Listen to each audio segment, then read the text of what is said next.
today I will talk about the English philosopher John Locke. And he was very responsible for the human perceptions. His study field was that. And what he explained us is that we have two kind of senses, the primary and the secondary. The primary are kind of simple. So you see this tangerine, of course, and you see that it is orange.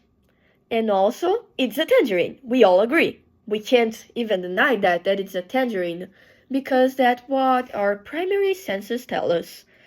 But then we have the secondary, that are very, very, very complex, especially for us human beings with all our overthinkings. It is very complex, because you might taste this tangerine and think, oh, it's sour. And then your friend tastes it and say, nah, that's sweet. How do you think it's sour? You're wrong.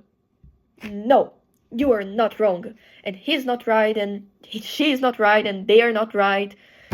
It's all about senses. No one is right, no one is wrong. For you, it's sour. For them, it's sweet. And that's okay. So why am I talking about a tangerine? Because it's not only about tangerine or apple or any food or fruit. It's about all of the complex world that we live. Like, sometimes you ask your friend their opinion about your sweater. And then they say, oh, your sweater is horrible. And then you're like, oh my, why did they say that for? Oh my, are they mad at me? Do they hate me? Or do they think I'm ridiculous to be wearing this sweater? Those are your senses. And then Locke's main question was, should we trust our senses? And the answer is no. But the answer can always be yes, because those are my secondary senses talking that the answer is no. Even though it's just a question, and I would try to reply, but I will not take it as the absolute truth. So we shouldn't do that at all. Take what our senses say as the absolute truth. Because sometimes your senses say that just because you sent a happy birthday to your friend and then they replied with thumbs up, just that, your senses say that they doesn't like you.